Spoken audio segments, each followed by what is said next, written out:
Hello, warriors. Welcome to the You Movement. I am B. And I have been in a very deep grief cycle. And I wanted to talk and connect in and address a few things that is coming up for me and quite possibly some others out there as well. So this video is going to be perhaps a little triggering. It's certainly a little triggering for me. We are at about 4 o'clock in the morning. I've been the last 2 days in bed with a lot of crying and purging and releasing. It's been challenging. Very, very challenging, as what is happening is my wires have been miswired my whole life, and I guess they're getting rewired. You know, our thoughts and beliefs about things, the programming that we receive. And it just would appear that my wiring was hardwired quite incorrectly, especially when it came to understanding love. So today's video's kind of, I guess, about love, or more to the point, what love is not.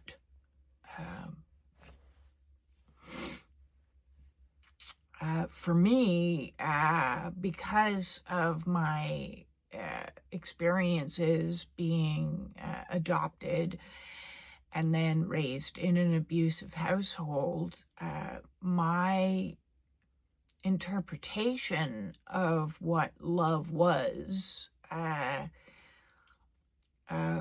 wrong, very, very wrong.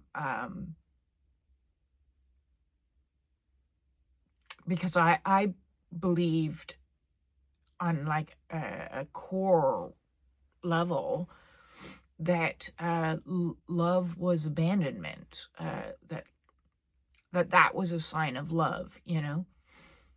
It was a loving thing. They kept telling me over and over, it was a loving thing to do, to be given away, because you know, they couldn't raise me, so they did the most loving thing possible. That was one of the things I was routinely told. And so on some core level, silence and being ignored and being abandoned all became enmeshed and miswired and mislabeled as love. And then being raised in a dynamic with a highly narcissistic individual who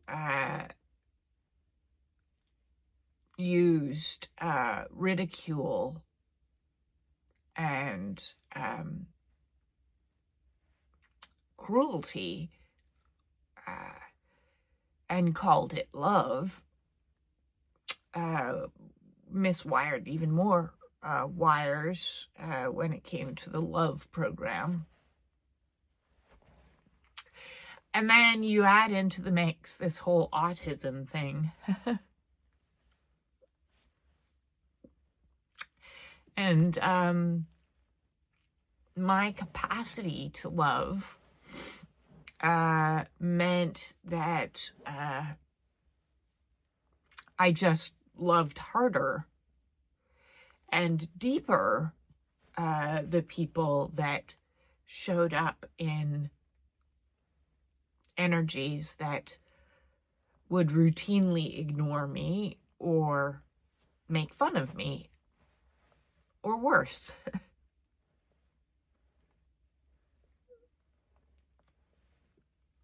because I thought that was love. I thought that was love. And this whole awakening is crazy making. And my awakening, like many others out there, was kicked into overdrive. You know, I was already awakening. You know, my healing crisis was what was one of the original triggers. You know, like, awakening isn't like a one-time event. It's a continuum.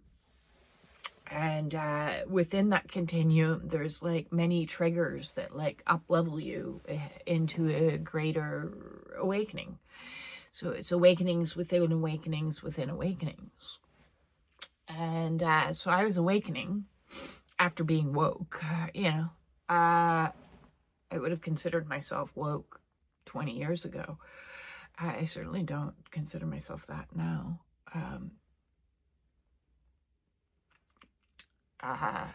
My awakening, you know, was brought about by crisis. Many people, there are many reasons why awakenings can be initiated. A health crisis is one of them. Or, you know, an emotional crisis, like collapse of relationship can certainly be, you know, a trigger for a new level of awakening. Or job loss is another one. Near-death experience, out-of-body experiences. There's lots of triggers to up-level your awakening. And, you know, I was going along ahead almost all of those. Well, my near-death experience was when I was 3. So, you know, I've been awakening, and then awakening, and then awakening my whole life. And my awakening, my Kundalini awakening, was activated almost 4 years ago. We're coming up to the anniversary of that, September 25th. And it was initiated by this twin flame journey. In other words, it was awakened the Kundalini by love, heart chakra activation.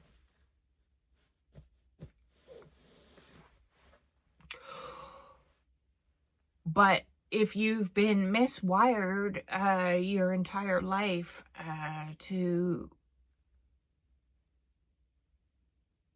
believe things are love when they're not love,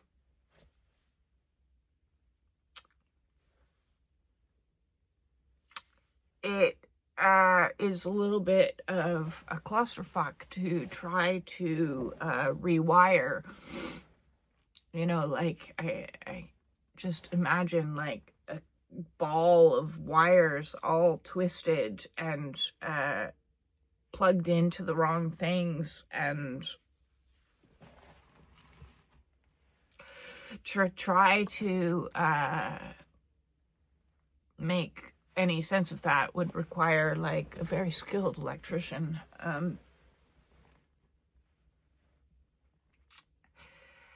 On my awakening, my Kundalini awakening was initiated, and I've talked in the past about meeting a gentleman that activated something in me.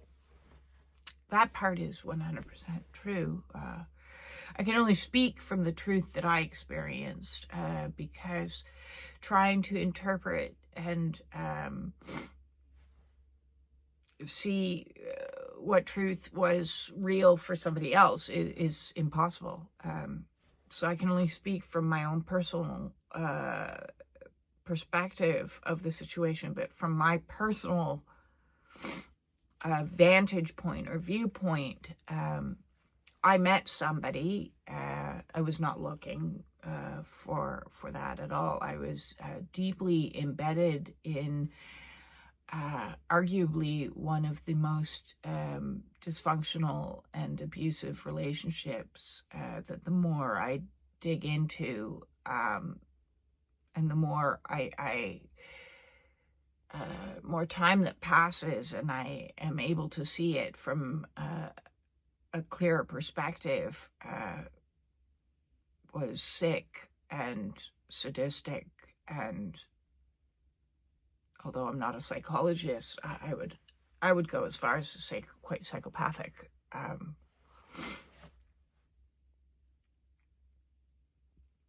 One of the things that my ex confessed to a couple years back was that he never loved me. Never. He was in love with somebody else the entire time. And that fucks with your head a little bit. Just a little bit. Because that means 15 years of my life were a total lie. And manipulation. A sick game.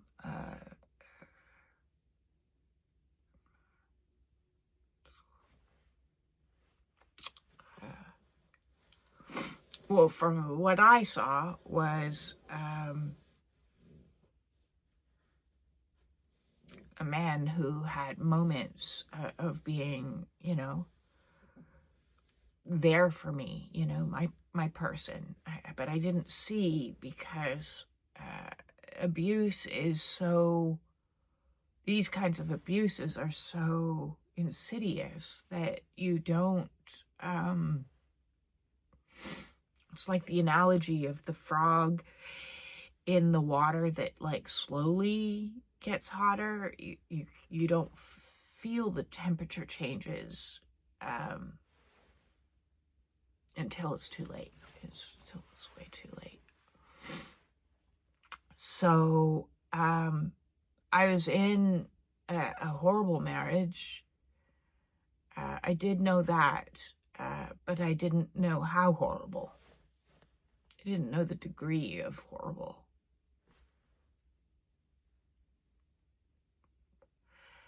And I was so mentally messed with that I didn't, I didn't have all the information. So I can't really blame myself fully, because I didn't have all of the information. The information that I had was lies.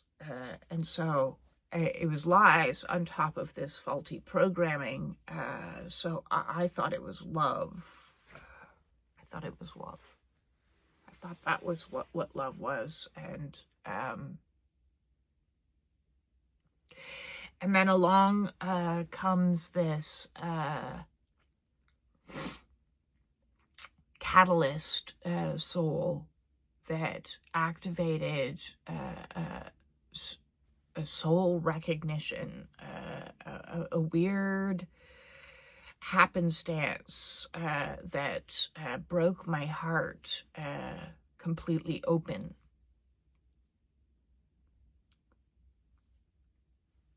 Like a big thing of TNT just went. And as quickly as this person came in and activated my Kundalini, they were gone again. And then being gone again was my ultimate language of love. Because the people who love you most leave.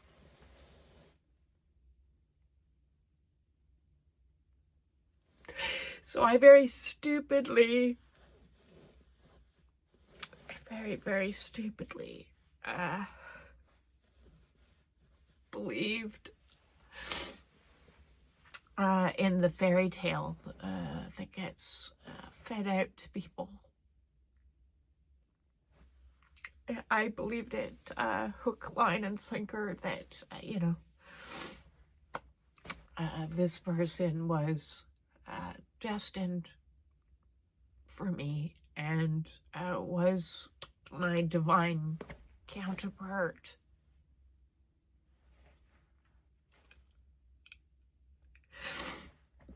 And that if I just worked a little bit harder, if I just did a little bit more, if I just healed enough, that they would come back.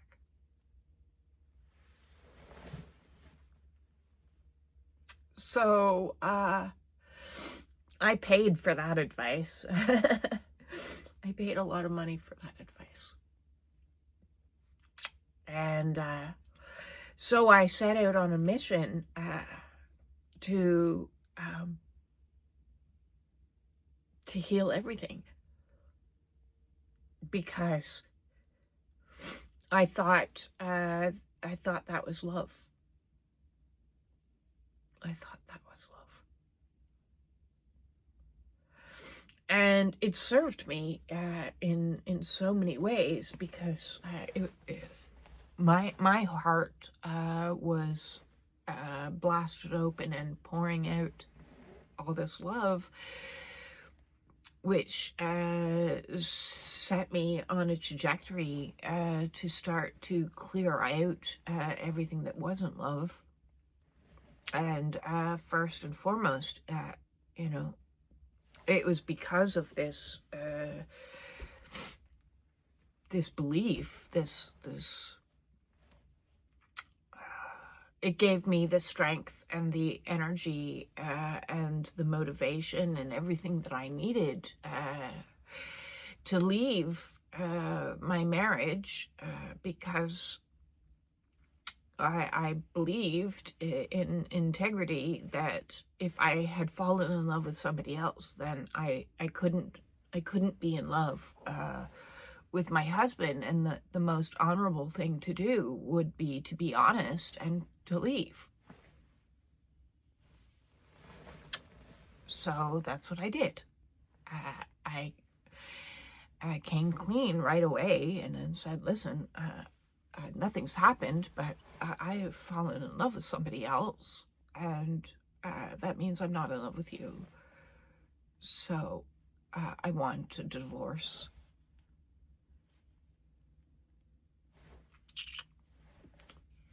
And that's a good thing.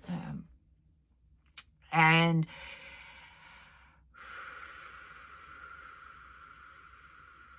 when I came clean, although I didn't tell my mother the background of why I asked for a divorce, I just told her that I asked for a divorce. Her response was to tell me how stupid I was, that nobody would ever love me, ever, because I was unlovable.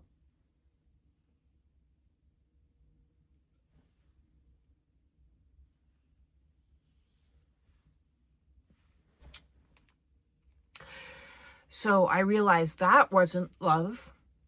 That's not the way a mother is supposed to love their child. So I cut her off out of my life, finally, which I should have done. Should have done when I was 18. I should have done when I was 18. But I was of the belief that if you just kept loving them more, maybe that would make the relationship better.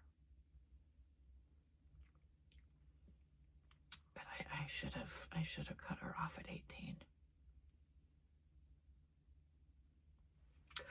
But the mission wasn't over, because I could see that, I was so out of alignment with so many things, that this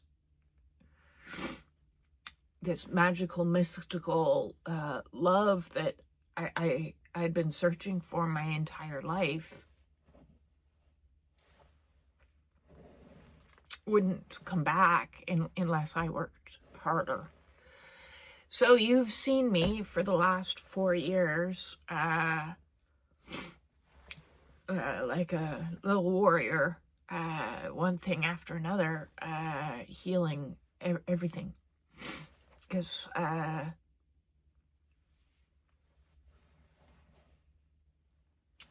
believed. So stupid.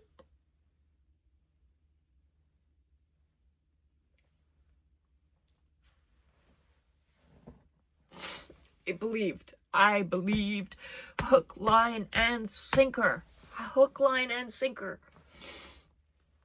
In the myth that if I healed enough, if I got enough in alignment, if I did enough, that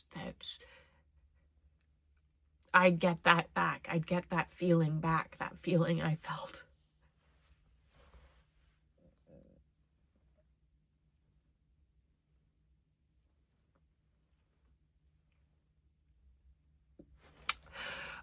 Nothing sexual ever happened with this gentleman, but we did share a hug once, twice, and being in his arms felt like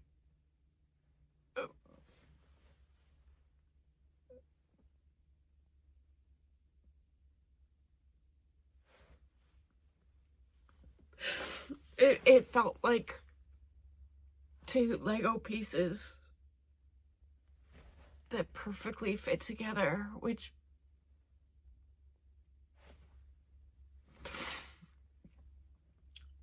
just was nothing I'd ever felt before.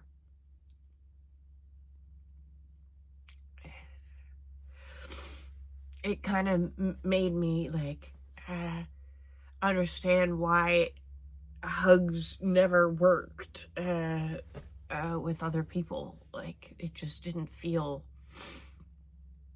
like it fit, you know, awkward or something. Hugging was always like an awkward thing for me.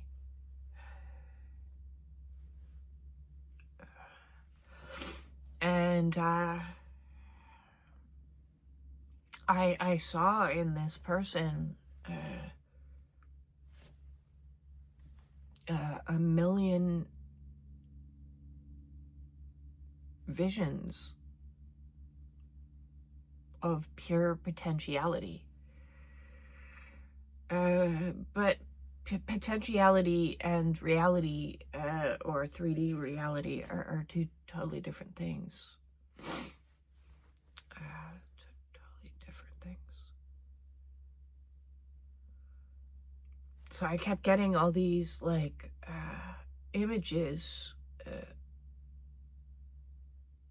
of us of building a life together, of us doing the movement together, of divine mission. And so one thing after another, I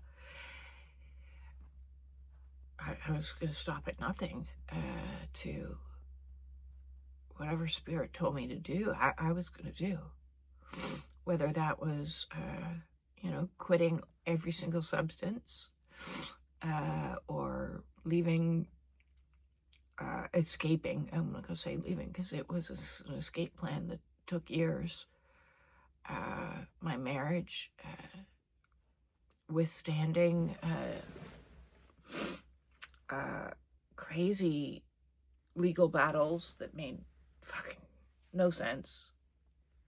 So,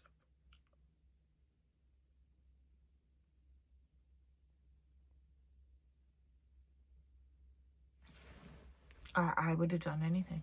I did do everything. I'm still doing everything. The latest is, you know, Spirit has told me that I need to learn how to drive to be independent, which is one of my greatest fears, and I've talked enough about that. I have my first InDrive class this week, and I'll keep doing everything that Spirit tells me to do, because on this path I've learned patience, surrender.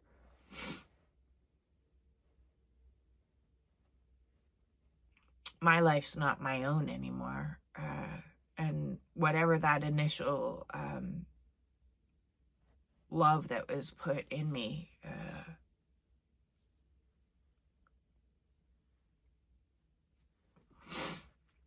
was clearly a blessing,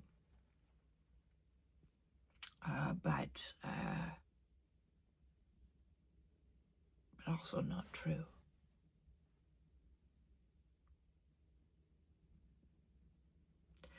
I never let myself fully grieve them, because I always believed they'd come back. But it's been 4 years now, and I feel really foolish. I feel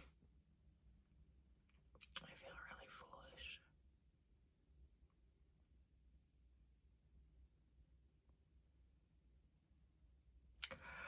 I'm trying to be very, very gentle, but it's very difficult because I do understand the degree of miswiring I had, and I do understand how gullible I am as an autistic person. I'm still learning and understanding what it means to be unmasked, and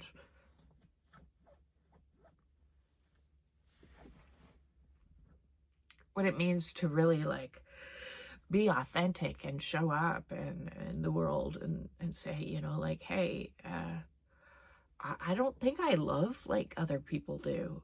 I don't think I do. Because when I love, I love. And I tolerate things I shouldn't tolerate. And along this awakening, I've been tested over and over and over as people have come in, and I would just adore them.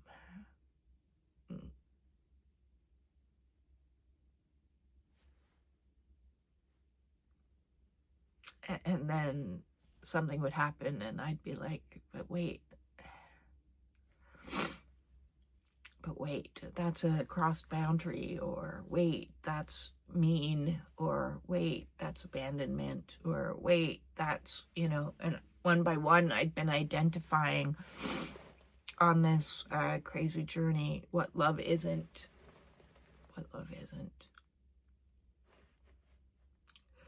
So in a lot of ways right now, it feels like love is dead, because my definition of it is my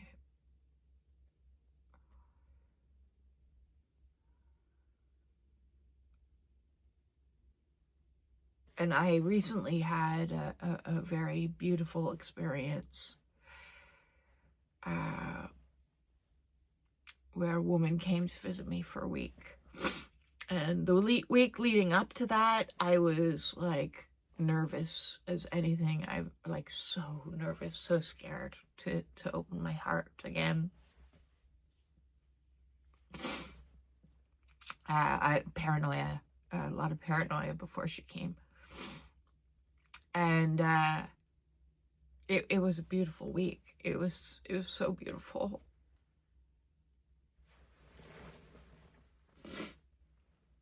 It was so beautiful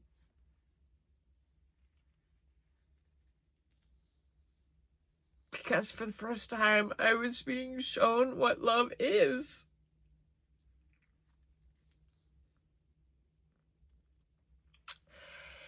And if that's what love is, then everything I believed about love isn't.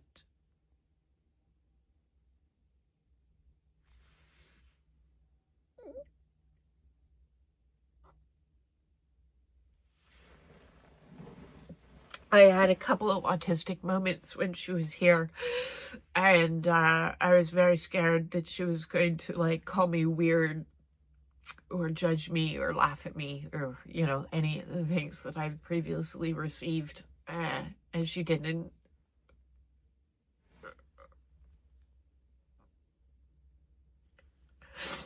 Instead, she held me.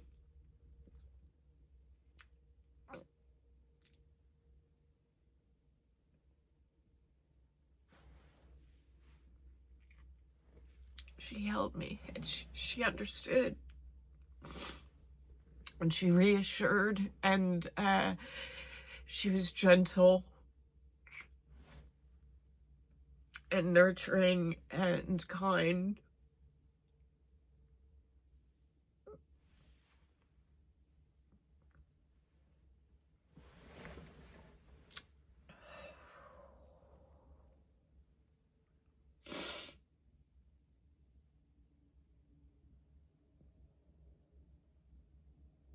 And then she left.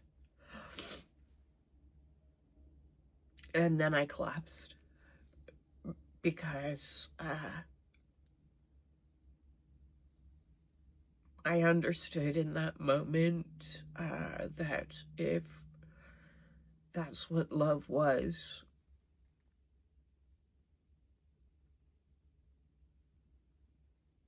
then love was not abandonment,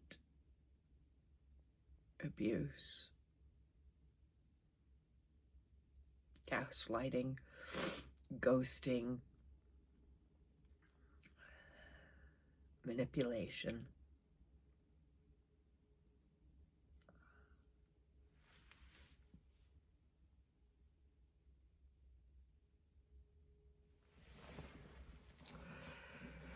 Fairy tales. Love was not fairy tales.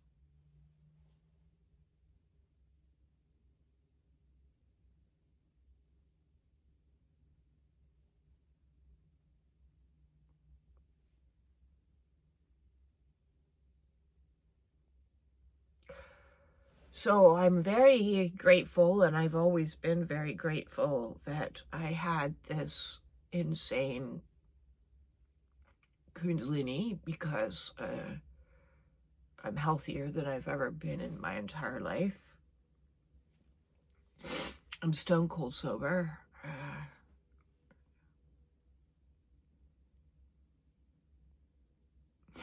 I'm standing on my own 2 feet. I am free.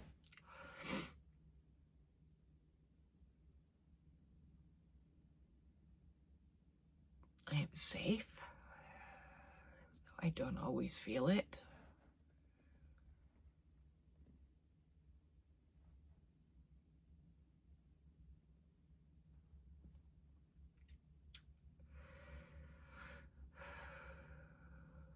I have overcome more things than even I can understand.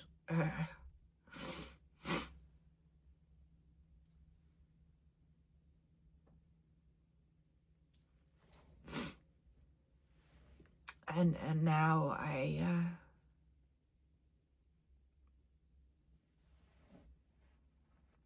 I can grieve and let go of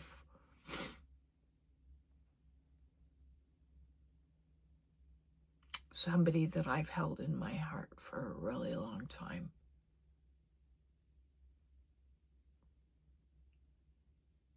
Because he's not mine. He's not mine to love. He never was.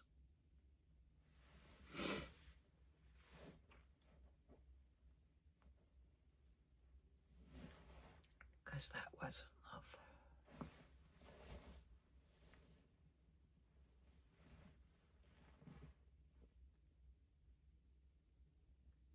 At least not the reciprocated kind. But I'd never known what the reciprocated kind was. Till now.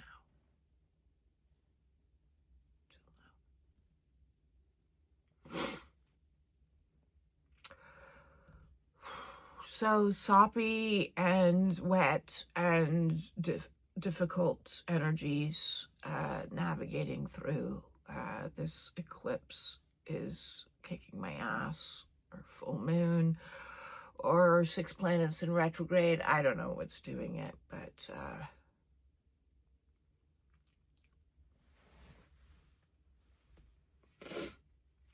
I am B.